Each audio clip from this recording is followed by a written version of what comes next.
Assalamualaikum warahmatullahi wabarakatuh. Kepada teman-teman dan Bapak dosen kami, yaitu Bapak Wildan Yudanto, SEMM, dan Ibu Ipi Widayanti, SEMSC, selaku dosen mata kuliah pada manajemen risiko. Pada pertemuan kali ini, kita dari kelompok 4 akan menyajikan materi mengenai pertemuan 1 sampai dengan 6. Sebelumnya, perkenalkan nama saya Audi Permatasari dan beberapa anggota saya, yaitu Dewi Anggraini, Vita Mutmainah, Sultan Zaki, Hasan Risadi, Hafiz Nasim Habibi, dan Naura Khansa. Tanpa berlama-lama lagi, kita akan memasuki materi pertama pada pertemuan 1 kepada pemapar materi yang pertama, yaitu Sultan Zaki. Saya persilahkan. Baik, terima kasih Mbak Audi atas kesempatannya. Di sini saya menjelaskan pertemuan 1, definisi risiko menurut ISO 31018. Risiko adalah dampak ketidakpastian terhadap pencapaian tujuan. Prinsip yang kedua ada prinsip manajemen risiko, terintegrasi dengan proses organisasi, terstruktur, dan komprehensif, disesuaikan dengan konteks organisasi, melibatkan pemangku kepentingan. Terus standar yang digunakan ada ISO 31000, yaitu standar internasional. Yang kedua ada Joshua Enterprise Risk Management Framework. Yang ketiga ada Basel Accords untuk risiko perbankan. Terima kasih Mas Zaki. Untuk pertemuan kedua, saya yang akan menjelaskan pada perbedaan risiko dan ketidakpastian. Di sini ada beberapa indikator seperti definisi, contoh, dan implikasi bisnis. Pada risiko, definisinya adalah dapat diukur dengan probabilitas, seperti contoh risiko gagal bayar kartu kredit dengan data historis, serta implikasi bisnis yaitu biasa dimitigasi atau bisa dicegah seperti asuransi dan hedging. Pada ketidakpastian, definisi sendiri yaitu tidak dapat diukur dengan pasti, contohnya seperti ketidakpastian regulasi pemerintah di masa depan, dan implikasi bisnis yang dapat kita lihat seperti lebih sulit untuk dikendalikan. Manajemen risiko sendiri harus adaptif, terintegrasi, dan berkelanjutan di semua sektor bisnis. Selanjutnya yaitu siklus hidup risiko terbagi menjadi 5 tahap. Yang pertama yaitu identifikasi risiko, yang kedua yaitu analisis risiko, ketiga adalah evaluasi, dan keempat adalah perlakuan, serta yang terakhir adalah monitoring dan review. Selanjutnya bisa dijelaskan pada pertemuan ketiga bagi tugas untuk pemapar.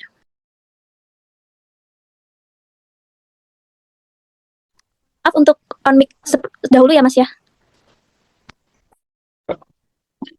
Selanjutnya, di pertemuan ketiga ada jenis-jenis risiko. Yang pertama, risiko operasional, merupakan gangguan dalam kegiatan sehari-hari disebabkan oleh sistem teknologi ataupun manusia.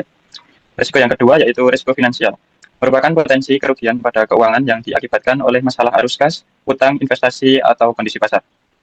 Untuk jenis risiko yang ketiga yaitu risiko strategis, merupakan kegagalan akibat kesalahan pengambilan keputusan jangka panjang maupun jangka pendek dan kurang relevan dengan pasar.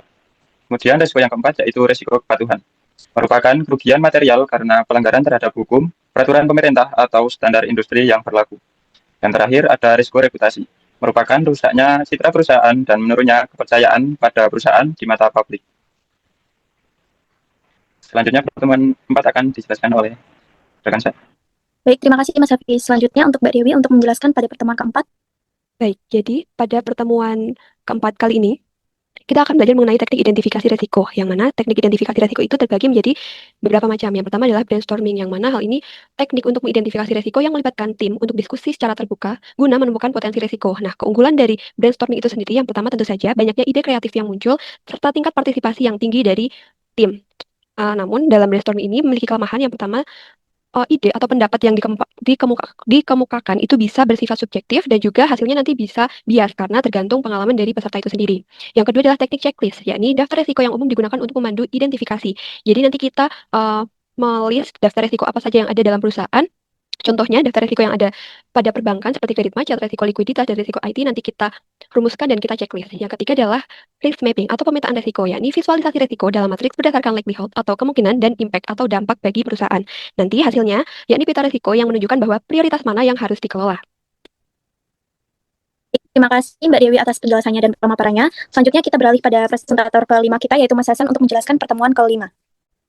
Baik, sebelumnya terima kasih atas kesempatan yang diberikan. Yang selanjutnya ada pertemuan kelima, yaitu mengenai penilaian risiko pada UMKM. Yang pertama itu mengetahui kriteria risiko terlebih dahulu. Untuk yang pertama, kemungkinan atau likelihood seberapa sering terjadi risiko tersebut. Untuk yang kedua, dampak dari risiko tersebut. Untuk yang selanjutnya yaitu matriks risiko, yaitu di mana matriks risiko membantu memetakan prioritas, yaitu dari hijau, rendah, kuning sedang, dan merah tinggi. Untuk UMKM cenderung memiliki risiko toleransi yang rendah karena keterbatasan modal dan sumber daya.